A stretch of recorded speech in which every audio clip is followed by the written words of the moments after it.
भारत माता की।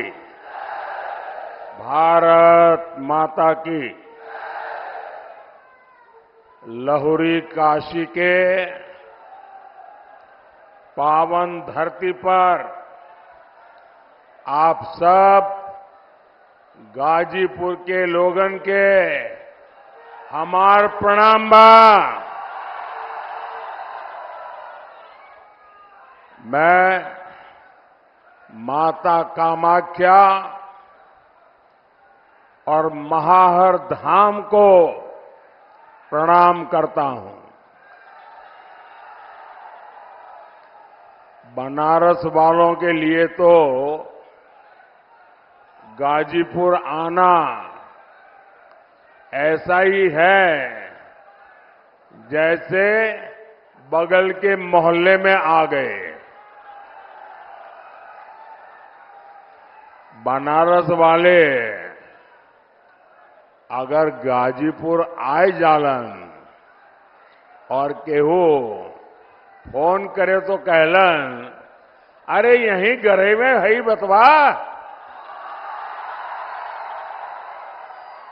इसलिए मैं भी गाजीपुर प्रचार करने नहीं आया हूं, अपनी माताओं बहनों का और आप सबका आशीर्वाद लेने आया हूं।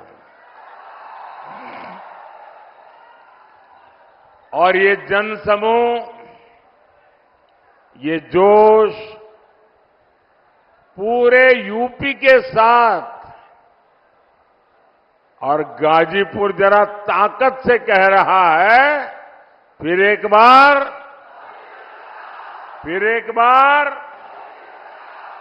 साथियों, हमारे गाजीपुर का सामर्थ्य क्या है,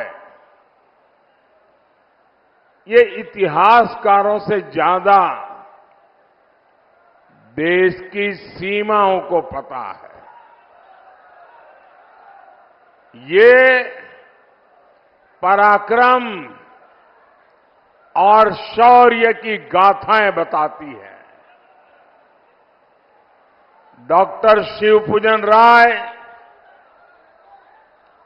भागवत मिश्रा और मैगर सिंह जैसे सेनानी,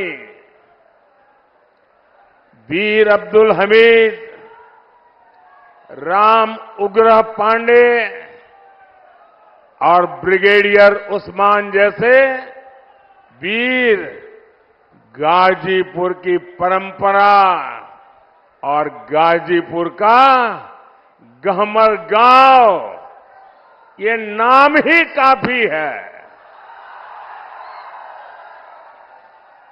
हर घर से जहां जांबाज निकलते हो, ये गौरव गाजीपुर के अलावा और किसे मिला होगा क्या?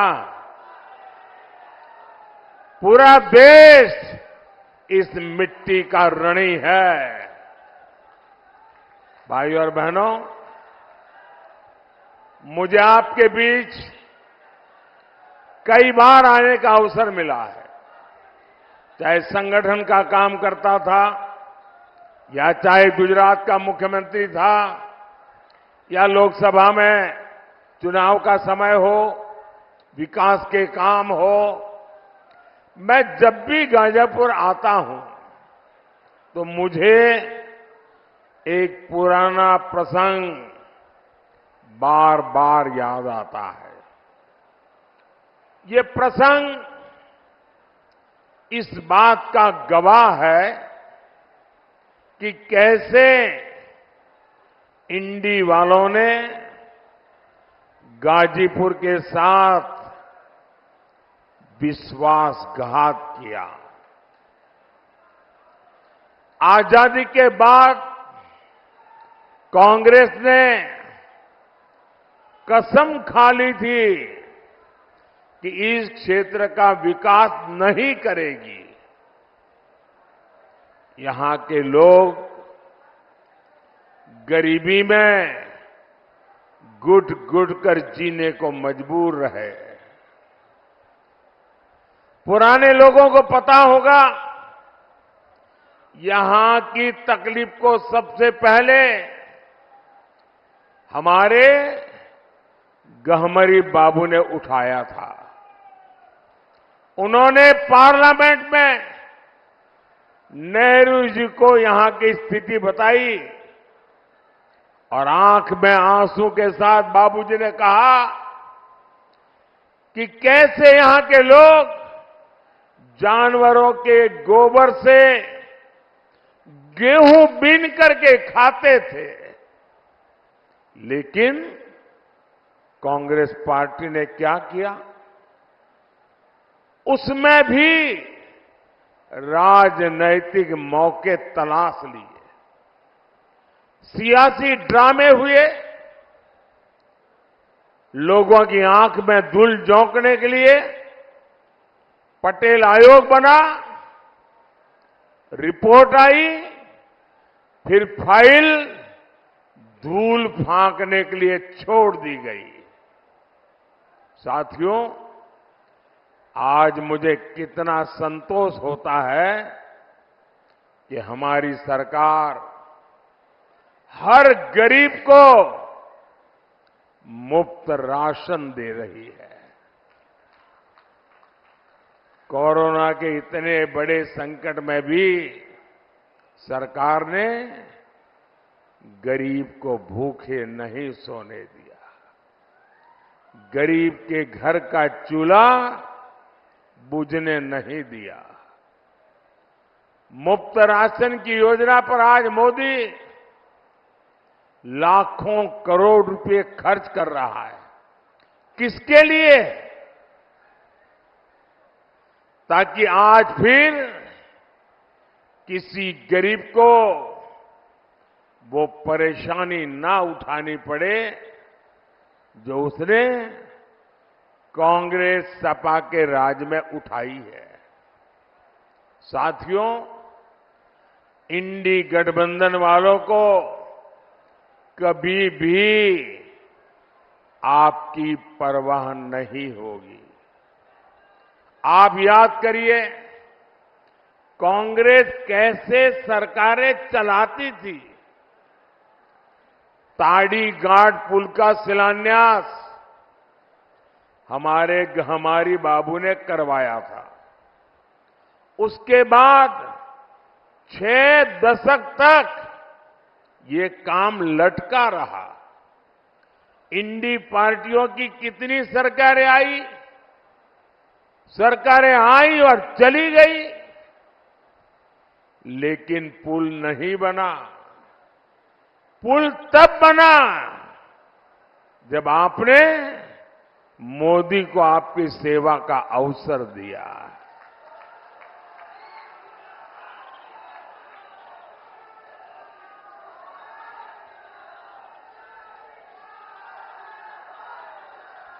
और ये मेरा सौभाग्य था कि बाबूजी का जो सपना था वो मैंने यहां आकर के इसका उद्घाटन करने का सौभाग्य मुझे मिला।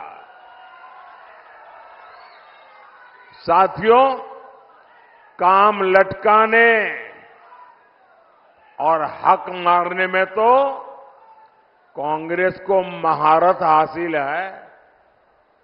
इन्होंने हमारे सेना के वीर जवानों को 1 रैंक 1 पेंशन तक नहीं मिलने दी थी। 1 रैंक 1 पेंशन तब लागू हुई जब मोदी आया और कांग्रेस ने हमारे सेना के जवानों के साथ उनकी तपस्या का कैसे मखौल उड़ाया था, उनकी आंखों में कैसे धूल झोंकी थी, उनको मूर्ख बनाने का भरपूर प्रयास किया था। जब 2013 में भारतीय जनता पार्टी ने मुझे प्रधानमंत्री पद के उम्मीदवार के रूप में घोषित किया, उसके बाद मेरी पहली रैली हरियाणा के रेवाड़ी में एक्स सर्विसमैन की हुई और वहां मैंने कहा था कि मैं वन रैंक वन पेंशन लागू करूंगा।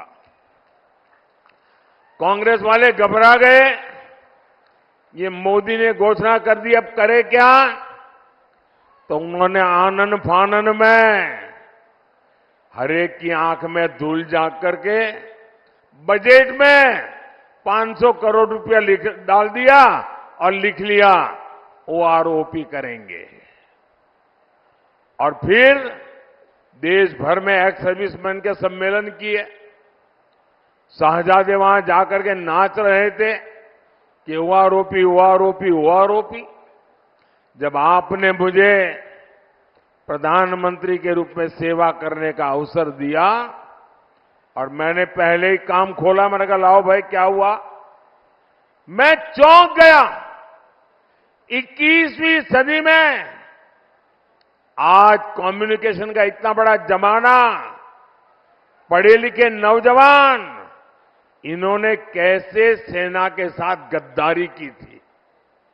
उन्होंने 500 करोड़ रुपया लिख करके one rank one pension tokenism किया।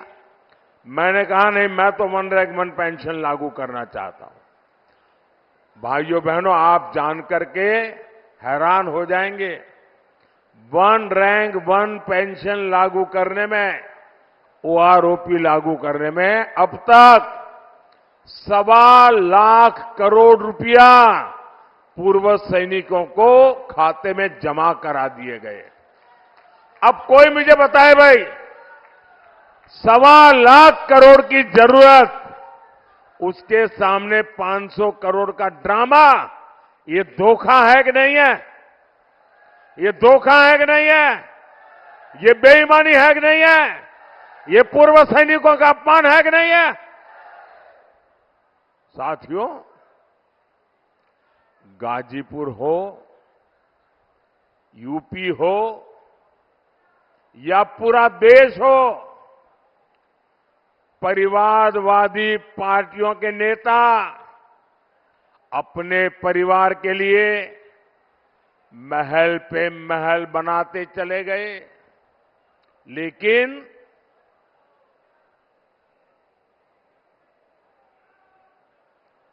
गांव, गरीब, किसान, मजदूर, दलित, वंचित, वो जीवन की छोटी छोटी जरूरतों के लिए जूझते रहे।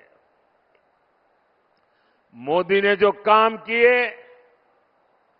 उनसे गरीब का जीवन बदला। सिर्फ 10 साल में 25 करोड़ लोग गरीबी से बाहर निकले हैं। ये कैसे हुआ? 25 करोड़ लोग 10 साल में गरीबी से बाहर निकले, कैसे हुआ? मैं आपसे पूछना चाहता हूं, कैसे हुआ?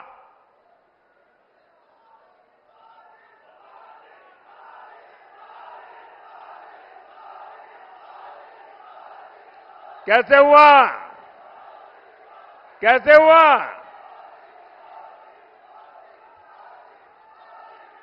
ये मोदी के कारण नहीं, ये आपके एक वोट की ताकत है, जिसके कारण 25 करोड़ लोग गरीबी से बाहर निकले। आपके वोट ने मोदी को मजबूत बनाया और मोदी की योजनाओं ने गरीब को सशक्त बना दिया। और इसलिए इस पुण्य के हकदार अगर कोई है, तो आपका एक एक वोट उसका हकदार है। हमने 4 करोड़ परिवारों को पीएम आवास दिए। हमने 50 करोड़ से ज्यादा गरीबों को बैंक में खाते दिलवाए। हमने हर गांव तक बिजली पहुंचाई। हम हर घर जल पहुंचा रहे हैं। आज किसी गरीब को इलाज के लिए अपनी जमीन नहीं बेचनी पड़ती। उसके पास मुफ्त इलाज के लिए आयुष्मान कार्ड है। और हम तो जानते हैं, मैं तो गरीबी से निकला हूं, मैं गरीबी को जिया हूं, गरीबों के बीच में पला बड़ा हूं और इसलिए मैं अपने जीवन को आंखों से के सामने जो चीजें देखी थी, आज भी अगर कोई गरीब मां बीमार हो जाती है तो परिवार में किसी को भी पता नहीं चलने देती कि उसे दर्द हो रहा है, पीड़ा हो रही है। वो मां दिन भर काम करती रहती है, पीड़ा सहती रहती है, परिवार में बच्चों को पता नहीं चलने देती कि मुझे इतनी बड़ी पीड़ा होती है, क्योंकि मां के मन में एक भाव रहता है कि अगर परिवार में पता चलेगा बच्चों को कि मैं बीमार हूं तो बच्चे मुझे अस्पताल ले जाएंगे, अस्पताल में भारी भरकम खर्चा हो जाएगा, बच्चों के माथे पर कर्ज आ जाएगा, तो मां सोचती है कि मुझे बच्चों को कर्ज में नहीं डूबने देना, मैं पीड़ा सहन करती रहूंगी और जब ईश्वर बुला लेगा तब चली जाऊंगी। ये मेरे देश की कोटि कोटि माताएं बीमारी सहती रही, लेकिन अगर मेरी माताओं को बीमारी सहनी है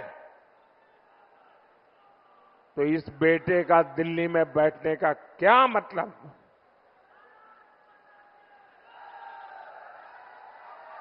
और इसलिए आपके इस बेटे ने तय किया कि अब गरीब को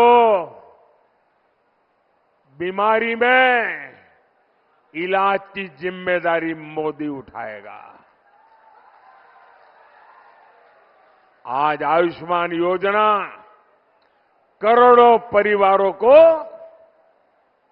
मुसीबत में अनेक प्रकार की सुविधाएं देता है। और भाइयों बहनों, मैंने एक और गारंटी लेकर के आया हूं। अब मैंने तय किया है कि आपके परिवार में जो 70 साल से ऊपर की आयु के बुजुर्ग हैं, और आजकल हर परिवार में पिता, माता, दादा, दादी, नाना, नानी, काका, काकी ऐसे बुजुर्ग होते ही होते हैं, और 70 साल के बाद एक आध बीमारी तो आ ही जाती है, दवाई का खर्चा भी हो जाता है। और जो बेटा बेटी कमाते हैं उनके सामने एक तरफ खुद के बच्चों को आगे बढ़ाने का काम रहता है, रोजमर्रा की जिंदगी चलानी होती है, और ऊपर से अपने परिवार के बुजुर्गों को संभालना होता है। लेकिन बीमारी आ जाए तो पूरा ध्यान बीमारी में लग जाता है, और जो कमाने वाले बेटे बेटी हैं उन पर बहुत बोझ पड़ जाता है। तो मोदी ने गारंटी दी है, अब किसी कमाने वाले बेटे बेटी पर ये बोझ मैं नहीं पड़ने दूंगा। आपके परिवार के 70 साल से ऊपर के लोगों का बीमारी में इलाज, इसकी जिम्मेवारी अब मोदी उठाएगा।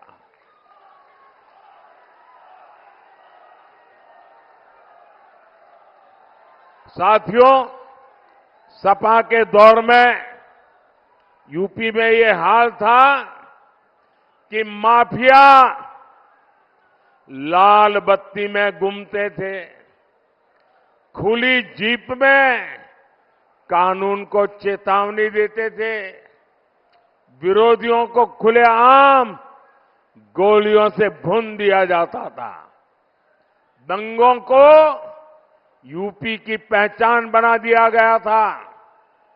सपा की सरकार में हर महीने 2 से 3 बड़े दंगे होते थे। इसका नुकसान गरीबों को होता था, दुकानदारों को, कारोबारियों को, हर एक को होता था। अब योगी जी की सरकार में दंगे भी बंद हैं और दंगाई भी बंद है।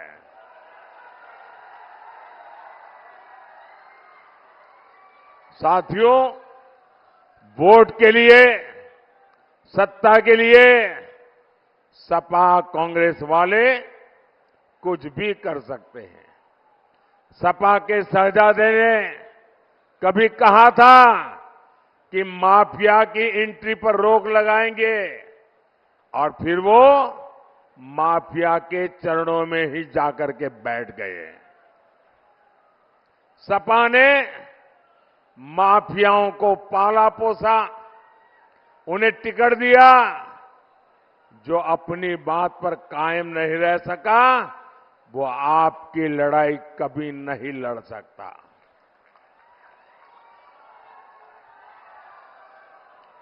साथियों, इंडी गठबंधन में जितनी पार्टियां हैं,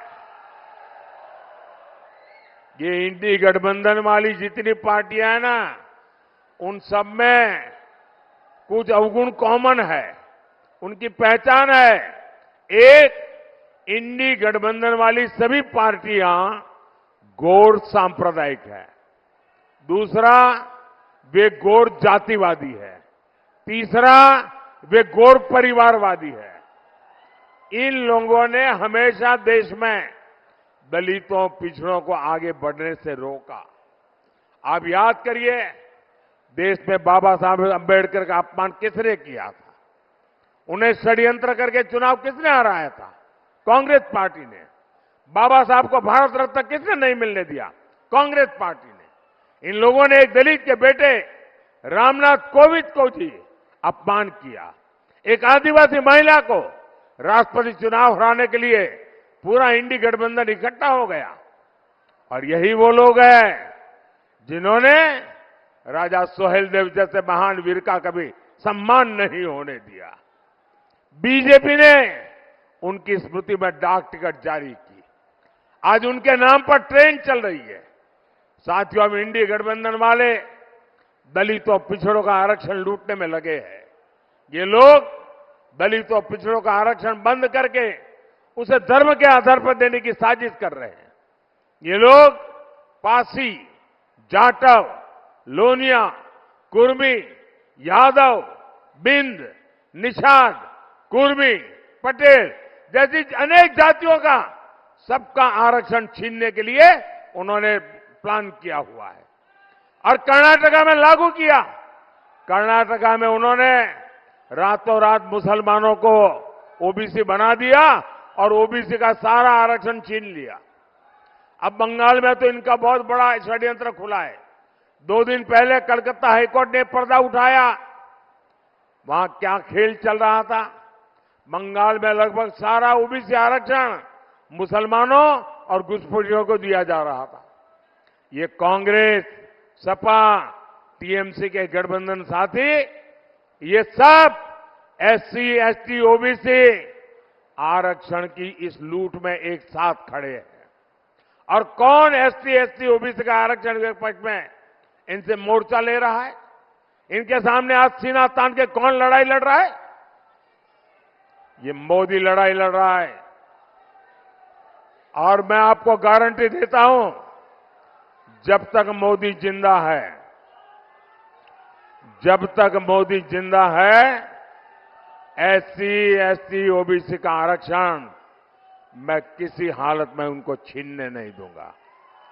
मैं धर्म के आधार पर खेल खेलने नहीं दूंगा। वंचितों का जो अधिकार है, वंचितों का जो अधिकार है, मोदी उसका चौकीदार है। साथियों, इंडी गठबंधन तुष्टीकरण की सनक में हर हद पार कर रहा है। ये लोग राम मंदिर का अपमान कर रहे हैं। सपा के नेता राम मंदिर को बेकार और पाखंड बताते हैं। कांग्रेस के शहजादे वो तो राम मंदिर पर ताला लगवाने का प्लान बना रहे हैं। इतना ही नहीं, इंडी गठबंधन वालों ने एक और ऐलान किया है। ये कह रहे हैं कि कश्मीर में आर्टिकल 370, धारा 370 फिर से वापस लाएंगे। यानी कांग्रेस फिर से कश्मीर को आतंकवाद की आग में झोंकेगी। कांग्रेस फिर से पाकिस्तान के हौसले बुलंद करेगी। ये फिर से हमारे सैनिकों का खून बहाना चाहते हैं। गाजीपुर की जनता ये होने नहीं देगी, मुझे पूरा भरोसा है। गाजीपुर लोगों को तो गर्व है कि आज जिस चीज का जम्मू कश्मीर की दुनिया में चर्चा हो रही है, वहां के चुनावों की चर्चा हो रही है, बढ़ चढ़ करके आज जम्मू कश्मीर का जो मतदान हो रहा है उसका गौरवगान हो रहा है, तो गाजीपुर के हर व्यक्ति को गर्व होता है कि गाजीपुर का बेटा आज जम्मू कश्मीर की कमान संभाल रहा है।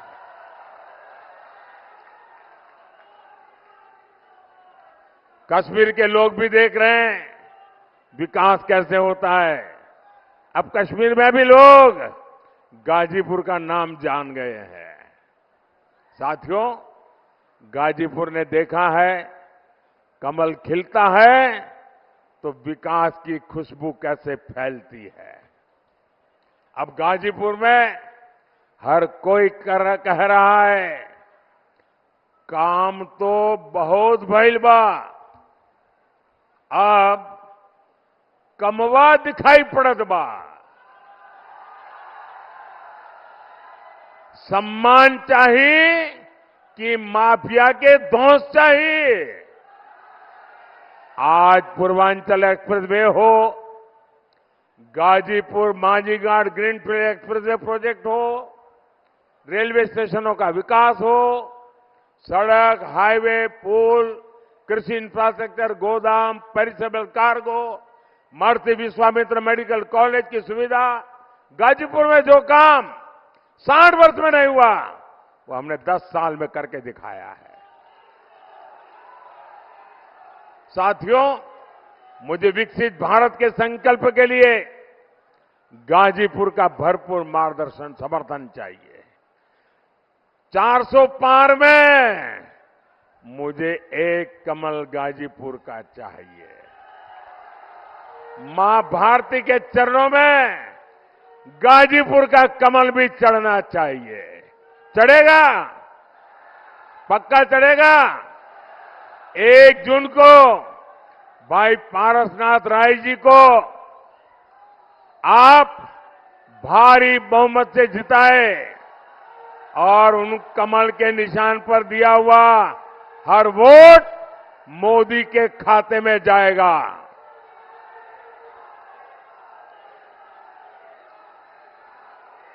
ज्यादा से ज्यादा मतदान कराएंगे, हर पोलिंग बूथ जिताएंगे। अच्छा, मेरा एक काम करेंगे, मेरा एक काम करेंगे, ऐसे नहीं पूरा बताओ तो बोलूंगा। मेरा एक काम करेंगे, ये चुनाव का काम नहीं है, ये पारसनाथ जी का काम नहीं है, ये बीजेपी का काम नहीं है, मेरा अपना काम है। बोलो करोगे? हाथ ऊपर करके बताओ करोगे?